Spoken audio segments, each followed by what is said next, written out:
Commission to order. So because the meetings are being held remotely, comments may be emailed to publiccomments@shra.org, and they will be read into the recording during the meeting, or comments may be made by phone by dialing 888-970-1444. To comment during the citizens comment agenda item, please call after the roll call is ended. To comment on a specific agenda item, please call at the beginning of that agenda item. We'll request that all commissioners and participants keep their microphones muted unless they are speaking. And due to the fact we're using Zoom, I will be asking for comments from everybody and watching for raised hands and for raised hands. With that, Lyra, roll call, please. Boyd? Boyd? Sorry about that. Here. Barry, your camera's off. There you Morgan? Go. Here we go. Here. Nunley? Here. Okay. Osmani? Here. Stajabu? Here. Starks? I'm here. Wu? So am I. You have a quorum. All right. Thank you, Lyra. So item number 5 is going to be heard following item number 3. Is there any other changes to the agenda? Seeing nobody jumping up and down and shouting, the agenda is approved with that modification. Anyone interested in submitting public comments at this time, please call 888-970-1444.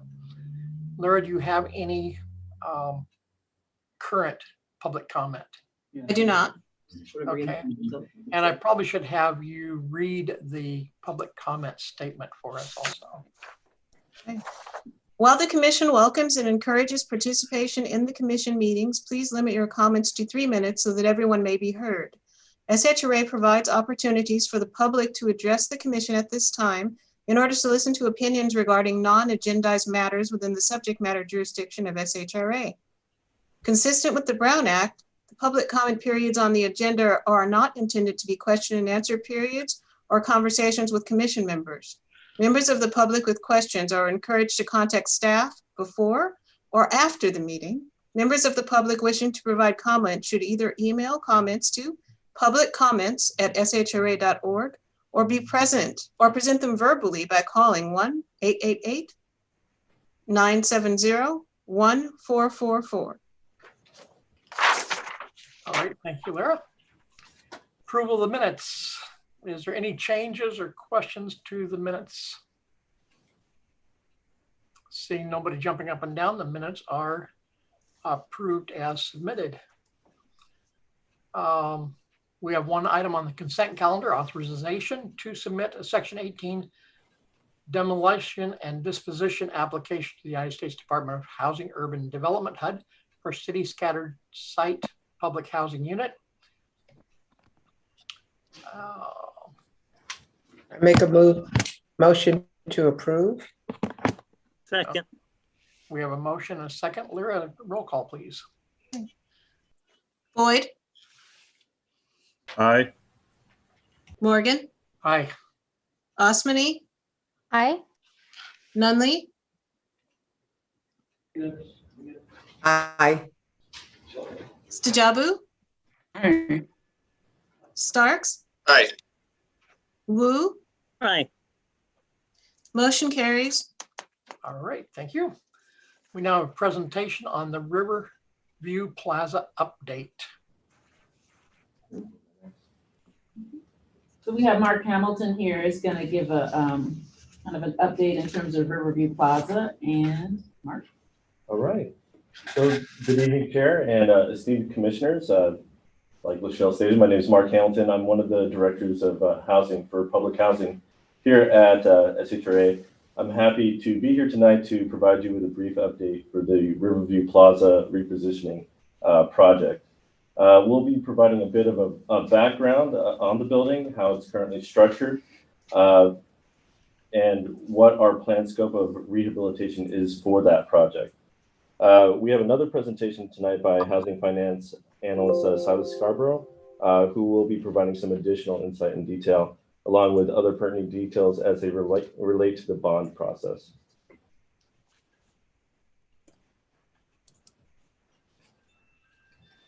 So just a little bit of background. The property was originally developed in 1988. It is currently a 16-story residential and commercial mixed-use building.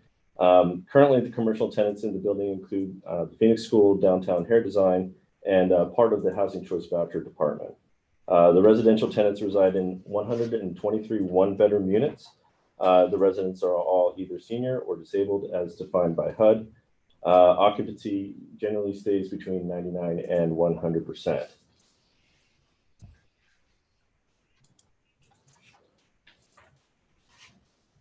This slide is showing the current parcels and ownership for the Riverview building. It is a bit of an interesting project. As you can see, there are actually 4 parcels built into this project, 3 of which are owned by the Housing Authority, and 1 of which is owned by Riverview Plaza Associates, which is a California limited partnership. So only the residential portions of the building, or the residential portion of the building, would be subject to rehabilitation utilizing the planned tax credits that are being applied for. The Housing Authority would retain ownership of the remaining parcels 1, 3, and 4, should the project be approved as a tax credit project.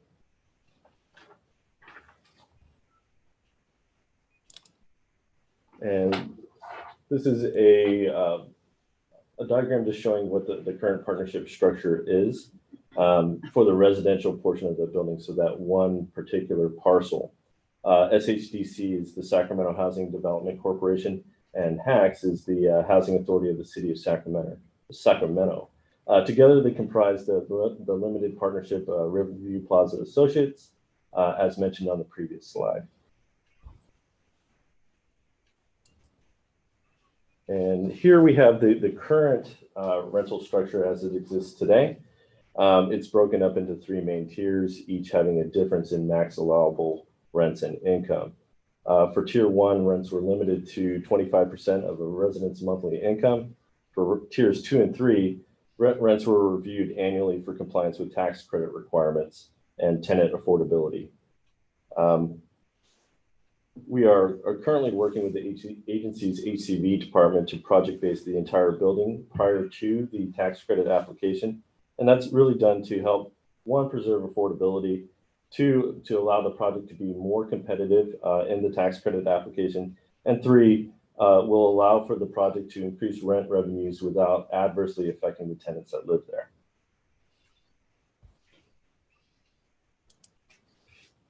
And here we have the significant timeline for Riverview Plaza. As you can see, it starts all the way back in 1988, where project development first began. 1989, it was placed in service as a 9% tax credit project. Fast forwarding about 20 years, we did a major rehabilitation on the exterior of the building, where we addressed some issues with the building envelope or the building shell. And then that brings us all the way up until today in 2021, where we are putting forward a bond application in order to help finance the necessary rehabilitation of the residential portion of the Riverview Plaza project.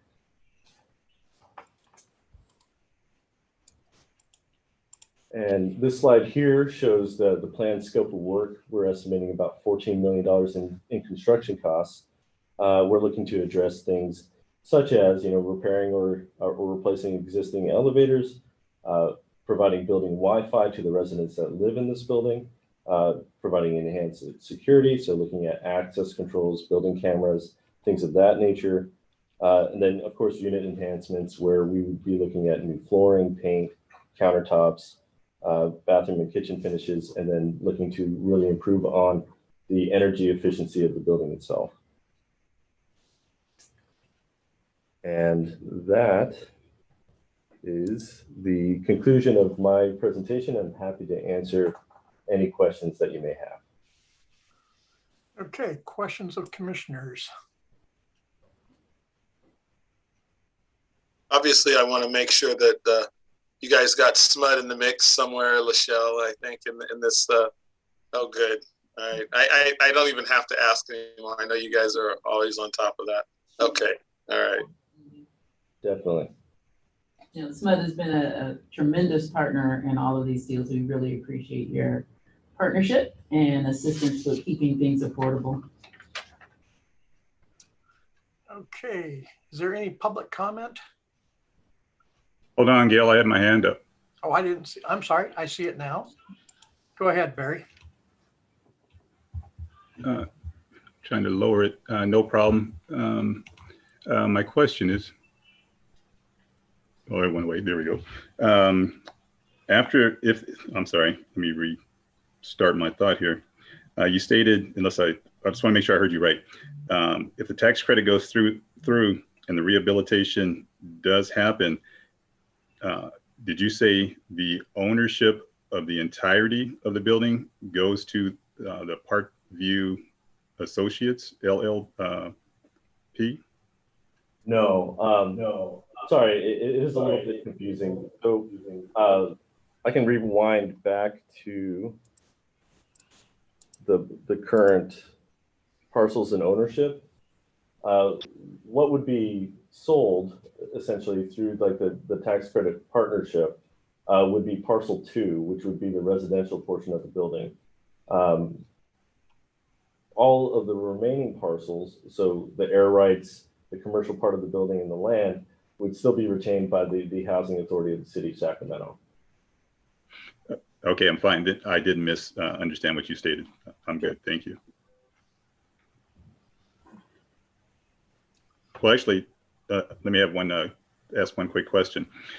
Are there stipulations in the agreement once the ownership of the apartments, the residential aspect of the building, rent control, i.e. it still maintains the same structure that it is now in regards for low and lower income individuals? Yes. So part of it, I mentioned this in the presentation, is that we're looking to project base the entire building. So it will have the affordability requirement there. And then in addition with tax credits, there also comes an affordability requirement that has to remain on that building for as long as those credits are in place. Thank you. Yeah. Essentially, the residents who live there will move to a voucher platform. And so their rents will be affordable based on their income, just like any other voucher recipient. And they can actually, after a period of time, use that voucher and move if they so choose. Most seniors usually tend to stay, especially after we do all the improvements. It's going to be kind of state of the art. So we really hope that they do stay. But we do make sure that we maintain the affordability pretty much in perpetuity. Okay. Thank you. Thank you very much. Any other questions? Cecile, go ahead.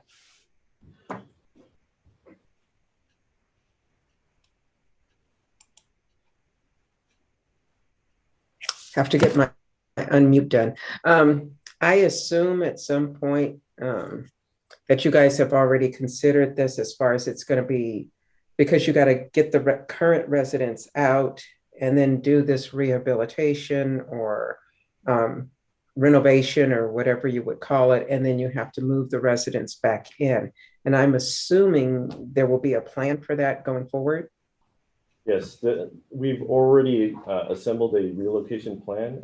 It's part of the bond application that we had to put together. We do consult with a third-party consultant when we put together our relocation plan. Okay. And since this is already seniors who are being, seniors are already there. And as Lachelle, you've mentioned before, seniors have a tendency, they don't move.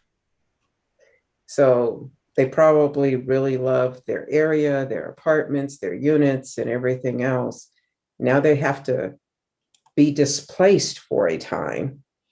And then once they go back, obviously it's wonderful. It's brand new. They got the new appliances, new windows, many things that are improved. But during that time when they're doing that transition, are there other services that will be provided to them other than just, well, we put you in a new place and we're gonna, move you back to an even better place. But in the meantime, that displacement can be a little jarring.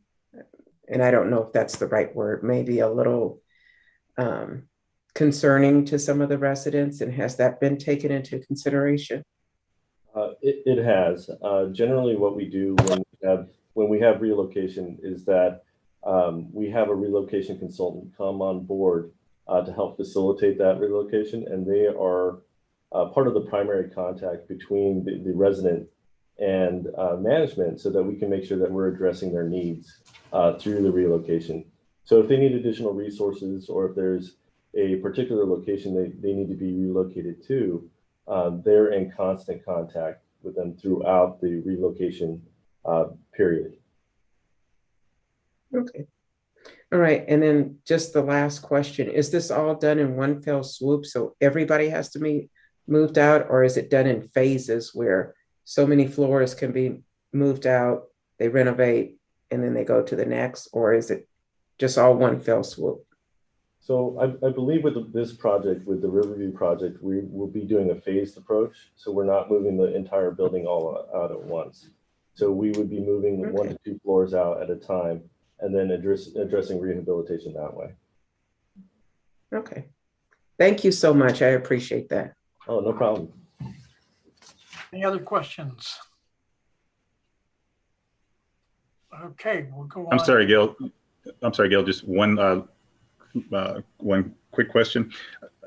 I'm sorry, I forgot to ask. As you stated, the discounted or the voucher programs, i.e., assistance, that will remain available, as you stated, throughout the entirety of the property, as long as the tax credit is involved. Is there a set date on that tax credit, or is that going to be left to the to become owners of being Riverview Park and Associates in regards to when that tax credit will end? Sure. So with tax credits, I believe it's a 55-year compliance period. So it will be in place. Yes. And then for the HAP contracts themselves, I think it's either 20 or 25 years where it's in place. And they have to be renewed in perpetuity. Fantastic. Thank you. Oh, you're welcome. Okay. And then maybe, Mark, you can talk a little bit about the partnership and who those entities are, because it's not an outside entity that is unbeknownst to us. Yeah, so the proposed new partnership would include SHRA, which is the Sacramento Housing Authority repositioning project.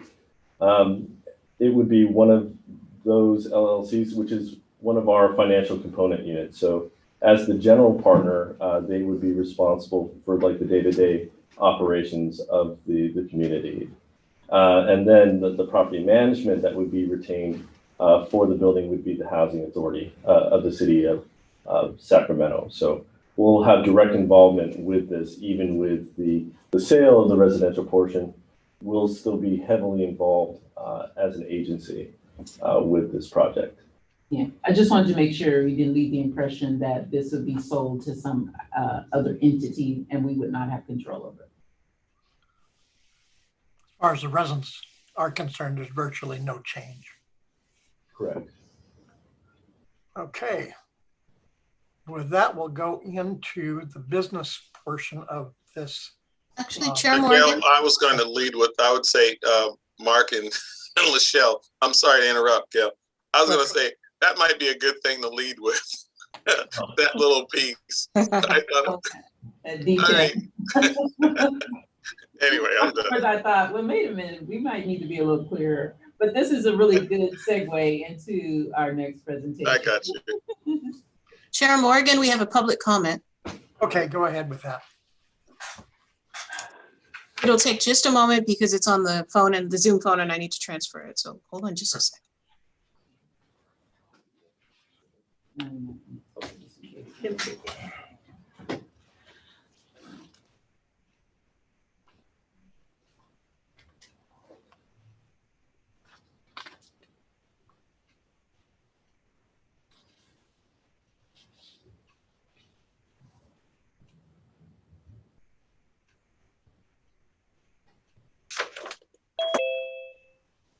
Caller, you have 3 minutes to speak. I think he's on, Jeffrey, I think you're on mute. Oh, I'm gonna do that. That's not good. Is it Jeffrey? It's Jeffrey.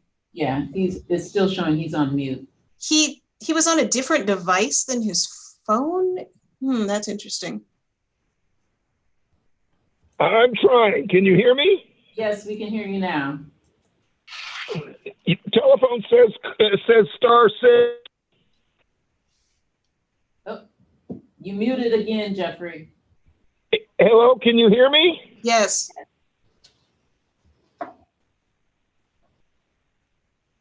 Can you hear me? Yes. Yes. Hear you, Jeffrey. Okay. Sorry. The phone. Yeah, the phone keeps telling me to *6, and I don't know whether I'm muted or unmuted. But I believe you can hear me now. Yes. 3 questions dealing with the Riverview, and it's kind of 2 years old in a way.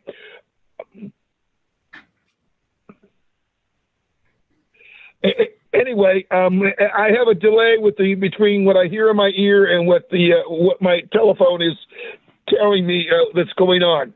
But the questions I have is the 15th floor cafe, I know needs some repair work, and I'm just wondering how that is included.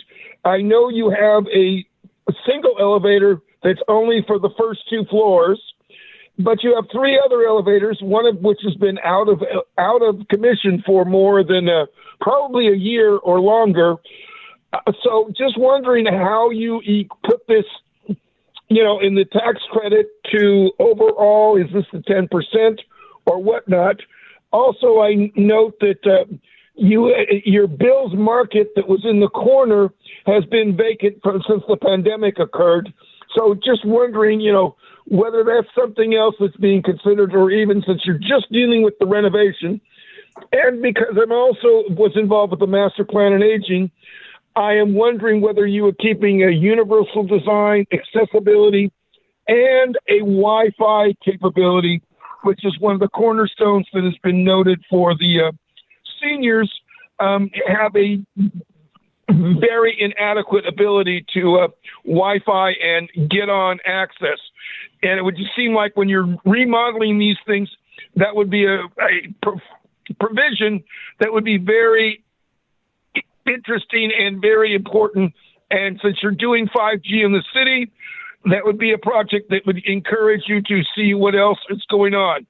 And I do note that I believe SMUD is in the process of providing some Wi-Fi capability because it is the electronic provider around for the region. Happy to address your questions there, Jeffrey. With the 15, hold it. No. Are you okay with him? He doesn't need to answer. It's public comment, right? Yeah. So, Jeffrey? I'm still listening, and I'm hearing it going on in my ear. Okay, so why don't we reach out to you, and so that we can kind of walk through some of those things with you. I just bring it since I used to go to that building for the Meals on Wheels program, noting some of the changes and things that are happening through there. And yeah, definitely. In terms of, the renovations are going to be for the whole building, but in terms of all the other details, Mark's going to give you a call, and we can talk. Is that okay? You have my number. Yes, we do. All right. Thank you. Thank you. All right. I'll go back to listening. All right. Thank you, Jeffrey. And I believe that some of your questions are going to be answered in the next item here. So we'll go ahead with that item.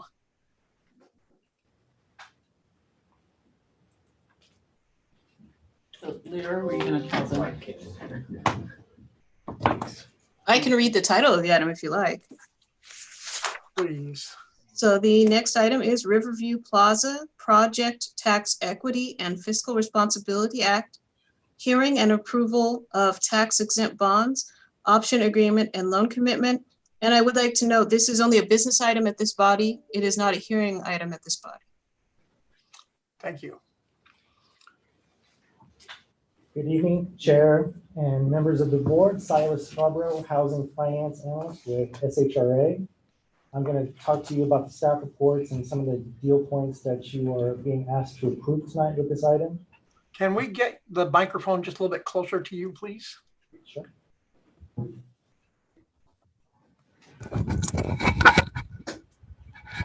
I'll try and speak up as well. Much better, much better. Great. So the report before you requests approval of the issuance of mortgage revenue bonds, a housing authority seller carryback loan for the building improvements of Riverview Plaza, and a ground lease loan. Like Mark mentioned earlier, all of the 124 senior units will be affordable below 80% of the AMI, the majority of which will be below 60% of the AMI. All of the units will be project-based voucher units, and residents will pay no more than 30% of their adjusted gross income towards rent. The new owner is the Sacramento Housing Authority Repositioning Program, also known as SHRP, will acquire the properties through an option agreement, which is included in the recommendation to approve this request. Life Steps will be the provider of resident services at Riverview Plaza, and their professional staff will offer a variety of programs and services catered to the senior residents at the project. And they will provide a minimum of 20 hours of resident services per week. Mark talked a little bit about the improvements of the project, so I won't go over that again. But in closing, staff recommends approval of the bond issuance and other actions required for the rehabilitation of Riverview Plaza. And again, after the bond issuance, the units will continue to be regulated by SHRA for an additional 55 years. All right, thank you. Questions and comments of commissioners? Or did we exhaust them all with Mark? Silas got off easy. That's okay. Jasmine's going to leave a little early, so we might get done early. That's way. Okay. Make a motion to approve then. Okay, we have a motion. Do we have a second? Second. You have to raise your hand for a second. Second. And do we have any public comment other than Jeffrey's already comments? No further public comment. Okay. In that case, roll call, please. Boyd, Aye. Morgan, Aye. Osmani, Aye. Nunley, Aye. Stajabu, Aye. Starks. Aye. Wu, Aye. the motion carries. All right, thank you. That will take us to item number 5. The Central City Rental Assistance Demonstration 2 Tax Equity and Fiscal Responsibility Act hearing and approval of the tax-exempt bonds, option agreement, and loan commitment. Again, this is not a hearing at this body. It's just a business item at this body. Thank you. So we brought Silas back for his next presentation. Thank you. Again, Silas Scarborough, Housing Finance Analyst. The report before you requests approval of the issuance of mortgage revenue bonds, a housing authority seller carryback loan, a ground lease loan, and a cash proceeds note from the Housing Authority for the Central City RAD 2 proposal, which is a continuation of the Housing Authority's plan to transition its portfolio of public housing units to the Rental Assistance Demonstration Program, or RAD. RAD was created by the Department of Housing and Urban Development to allow housing agencies to use public and private debt and equity to reinvest in the public housing stock. In RAD, the units move to a voucher style program that keeps the units affordable in a long-term contract.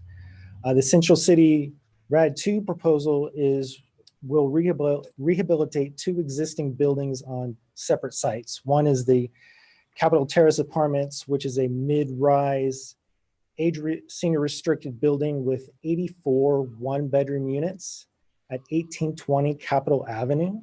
And the other one is the Edgewater Apartments at 626 I Street. That building contains 108 one-bedroom units and is also senior restricted. The Edgewater site is a mixed-use high-rise project that has rentable office space on the first 3 floors, and those 3 floors are owned by the Sacramento Housing and Redevelopment Agency. Both of the projects were built in the early 1970s as traditional public housing projects, but this overall proposal is just one project. So all of the 192 units in the combined units will be affordable below 60% of the AMI. 2 of them will be management exempt. 142 of those units will be RAD units or Section 8, and 48 will be project-based vouchers. So the Section 8 can move, but the 48 are project-based vouchers for this project alone. Residents will pay no more than 30% of their adjusted income towards rent. The Housing Authority will no longer technically own either of the projects, but they will still remain the property manager. The new owner, the Sacramento Housing Authority Repositioning Program against SHRA, will acquire the properties through an option agreement. Just like in Riverview Plaza, Life Steps will again be the residence services provider at this location, and they will provide a variety of programs and services to fit the unique needs of the residents at Central City, RAD 2. And they will provide 15 hours per week at Capitol Terrace and 20 hours per week at Edgewater. Just talk about a little bit about the improvements at each building. So at Capitol Terrace, the renovation work will include interior improvements to the kitchens and bathrooms. There will be new flooring and mechanical systems, a rooftop thermal solar system, windows and exterior improvements, ADA upgrades, and weatherproofing. At the Edgewater site, that is going to have some new flooring and new air conditioning units, but that project was upgraded within the last 10 years, so it's not as much that will be occurring at the Edgewater location. In closing, staff recommends that the commission approve the issuance of the bonds and other actions needed for the rehabilitation of the 2 buildings. Again, SHRA, after the issuance of the bonds, SHRA will regulate the units for an additional 55 years. Thank you. All right, thank you much. Questions and comments? Okay, seeing no hands, I'm going to ask one. You said there's a division on the vouchers on those properties. Could you explain that just a little bit? Yes, so there will be Section 8 vouchers, which are the RAD, the rental demonstration vouchers. And the residents who receive those vouchers, they can actually take those vouchers and move to a different project if they choose to. The other 48 vouchers will remain specific to this project alone and can't be moved. Okay, let me rephrase my question. My apologies. No, I didn't clarify.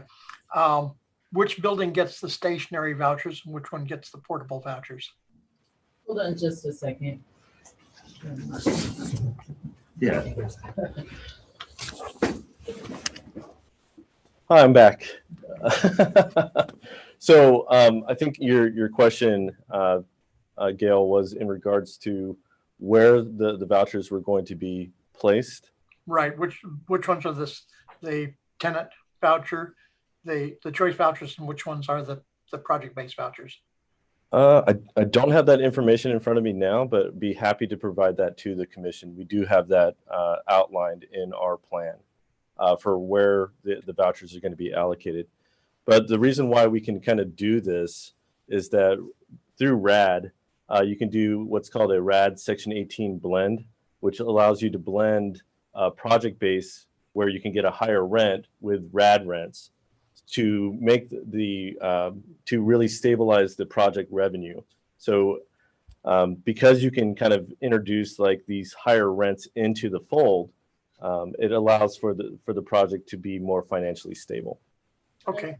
If I understand you, Gail, is your question, if I am a resident and let's say I have a RAD voucher versus a project-based voucher, does it operate the same and can I move? Is that really where you're getting? The choice voucher, I know you can run with it, and the project-based voucher, you're stuck a year with it and can only move on your anniversary dates. My real question is, which building gets the freedom? Okay. Yeah, and I can provide that information to the commission.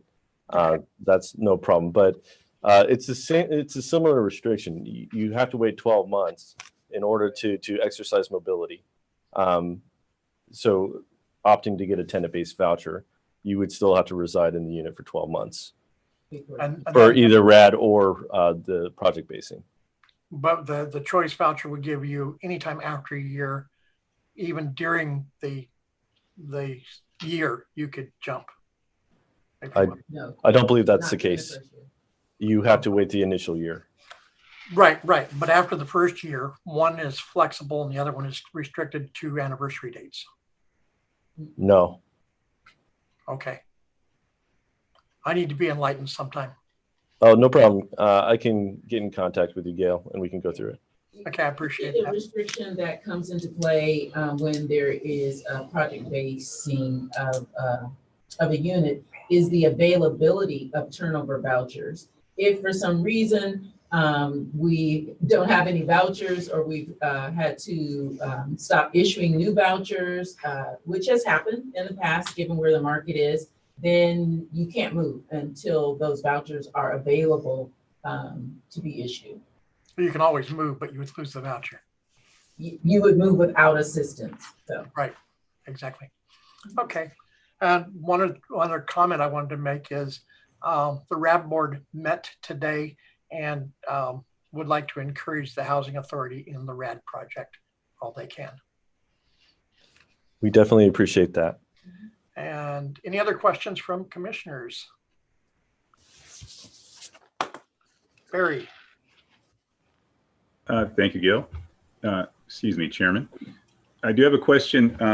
As you stated, the project-based voucher is when the department can ask for a higher rent amount from those seeking residence, right? So the applicants, it would be based upon the applicant's income. And so the manager or those who are going to place the new tenant would go through the different applications and find, it would be up to them if they wanted to, they could find who has the greater income to be a tenant, but of that applicant's income, they're only going to still be charged 30% of their total income, correct? So just a point of correction. So what the project-based versus RAD affects contract rent, not tenant portion of the rent. So the affordability would remain. You can stop. You can stop. I'm with you because that's where I was thrown off. Okay. Okay. Good. Sorry for interrupting you. Oh, no problem. That was a good question. Okay. Any other questions? Okay. We'll throw it open for a motion in a second. I make a motion to approve. Okay. I'll second. Since I was in the second, who got the first? I missed. me. Cecile made the motion. Okay. Thank you. Roll call, please. Boyd, Aye. Morgan, Aye. Osmani, Hi. Nunley, Aye. Stajabu, Aye. Starks, Aye. Wu. Aye. The motion carries. All right, thank you. Was there any public comment? No. Okay, I skipped that. I'm sorry. So with that, we'll move to item number 4. Cornerstone. I'm going to have you read that. I already messed it up. Cornerstone North, South, and Habitat for Humanity Project, Tax Equity and Fiscal Responsibility Hearing, Conditional Loan Commitment, Pre-Development Loan Documents, Conditional Construction Grant Documents, Inducement, Disposition and Development Agreements, and Transfer of Water Connection Fee Credits. Thank you. I know once I mess up something, I never get it right again. We have Ann Nichols that's going to give the presentation. Thank you, Michelle. Good evening, Chair Morgan and Commission members. Ann Nichols, Management Analyst. The Cornerstone and Habitat for Humanity project is requesting approval of a mortgage revenue bond issuance, a pre-development loan, grant, and other commitments, and sale of a 7-acre housing authority-owned property, allowing for the acquisition, construction, and permanent financing of the project.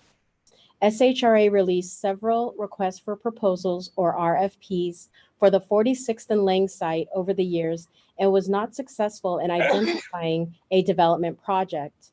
In March 2019, SHRA issued another RFP seeking affordable housing developer to acquire and build affordable housing on the vacant property. The selection panel reviewed 3 proposals and awarded the property to Mutual Housing California and Habitat for Humanity of Greater Sacramento. Additionally, in April 2020, the Housing Authority issued an RFP seeking owners and developers interested in receiving project-based vouchers, or PBVs, to serve homeless families or individuals. In May 2020, Mutual Housing was awarded 16 PBVs for homeless households at Cornerstone. Cornerstone is a multifamily affordable housing development composed of 108 1-, 2-, and 3-bedroom units. Amenities on site include a community room with kitchen, management and resident services, laundry facility, and barbecue, picnic, and playground areas. Mutual Housing is the developer, management agent, resident services provider, and Lutheran Services will provide on-site case management and supportive services to the residents with PBVs.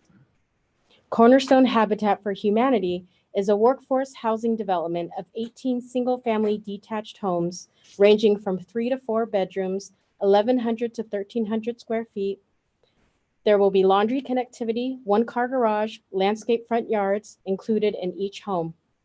Residents will have access to the playground and community building amenities at the multifamily development. Habitat for Humanity of Greater Sacramento will develop this subdivision.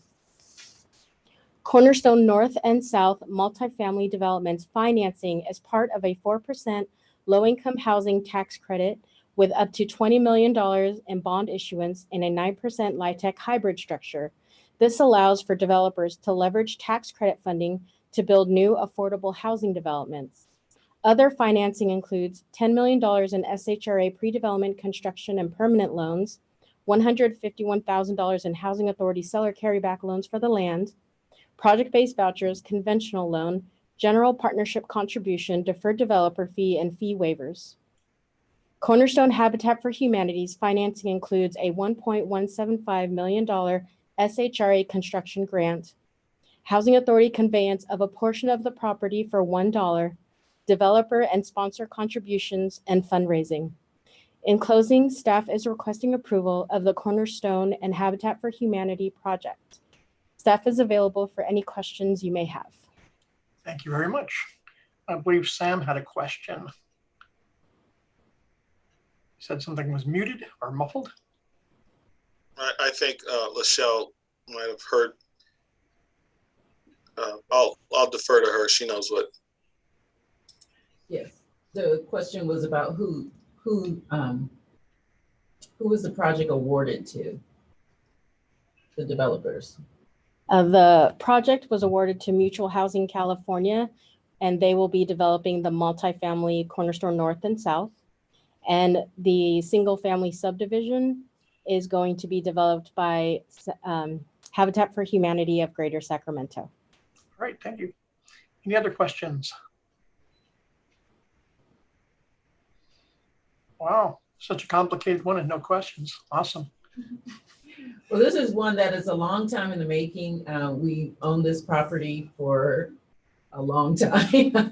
And we're very excited about the collaboration between Mutual Housing and Habitat. I mean, it's just absolutely exciting to see that we'll have an opportunity to help not only our affordable families, but also people with home ownership and Habitat.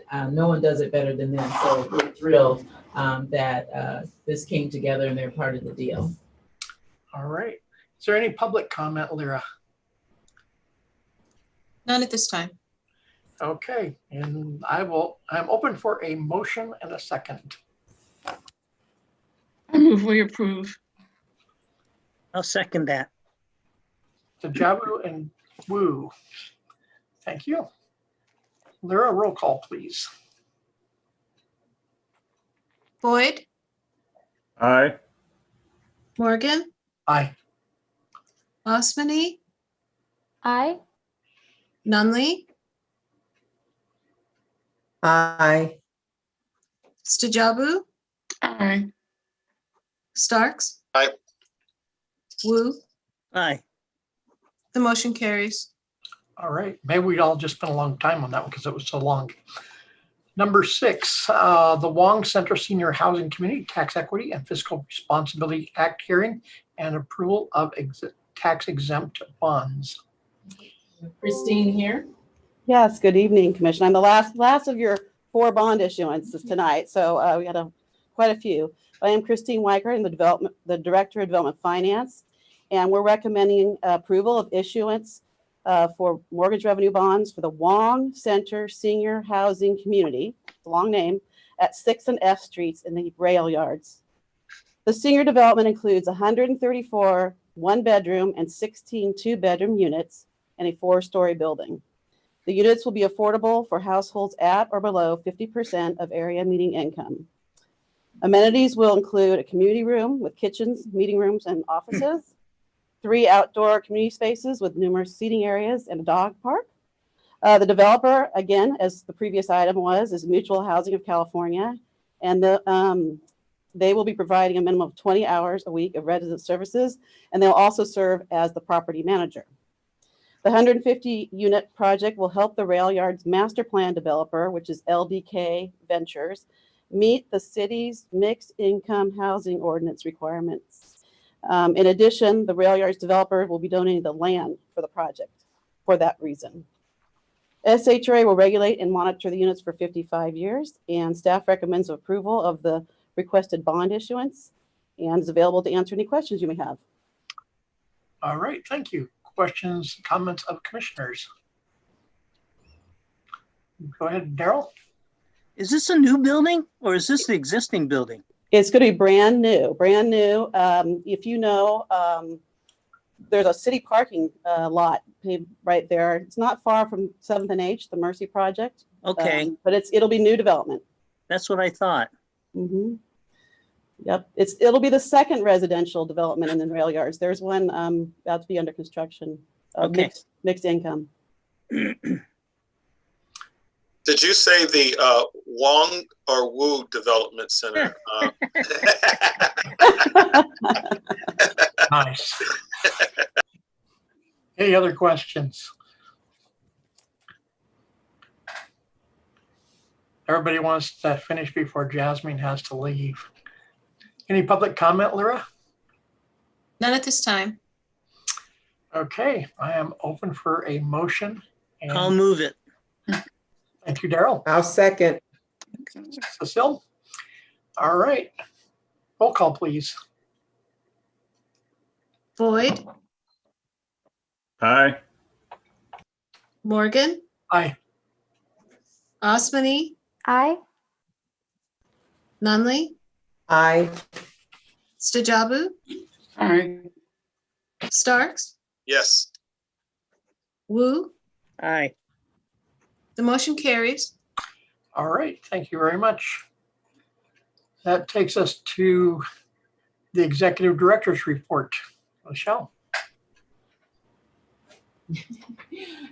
Very quick, I guess we're all gonna meet your timeline, Jasmine.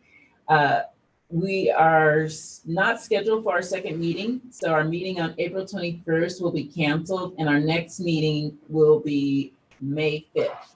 So please make sure to mark that on your calendars. May 5th is our next meeting. And that's all that I have. All right. Commission chair report. I guess the only thing I have to say is if we have a meeting on July 7th, I'll have to be remoting in from Oregon. So, but I am clear on that day if we do. Mr. Chair. Yes, sir. And with the respect of Lachelle, maybe we can hear a couple of words from Miss Holly. Looks like she wanted to say it, but maybe it's better said than text if she wants to thank the group. Sure, go ahead. Sure. I'm Holly Wonder from Mutual Housing California, the Director of Housing Development, and don't want to take a lot of people's time, but certainly want to express our appreciation for the support of SHRA for these two really exciting new developments in Sacramento. So thank you and good evening. You're certainly welcome. And we always appreciate a kind word after we voted. That way we can't say we were coerced at all. Items and questions of commission members. Stajabu. I just want to say that the packet was very informative and it allowed us to understand the projects even before the presentation. So I want to thank you for getting that out in a timely manner to give us time to go over the information before the meeting. Vera, thank you for all your help and your work. Michelle, thank you. Here, here. Thank you for that feedback. Here, here. I spent an entire day on the packet, so yeah, but it was helpful. It really was. Any other comments? Cecile, go ahead. Yeah, I just want to say and echo Stajabu. The staff has been really, really great, and just want to say thank you guys, both Lyra, Michelle, and all of the staff. You guys have been so helpful and so informative. And I hope at this particular point, most of us have either gotten our shots for the new vaccine or are scheduled or something for the vaccine, so that hopefully soon we can all meet in person. Yes. In fact, you really, there's one thing I did forget to mention is on the 14th of April, we're actually have an opportunity to host vaccinations for our large public housing site at Marina Vista and Alder Grove for the residents there. And we're really thrilled. We've been working very hard to try and bring that to our residents. So we will be hosting one and have shots administered for our residents, and a lot of our staff have received the vaccine as well. So yes, we are talking about how we move forward in terms of reentry. And in fact, this morning, Joe misses you all. You all know Joe, our security person. He says maybe by the end of the year, we will see people in person again. I'm shooting for August. We'll keep our fingers crossed. Okay. Anybody else? Last chance.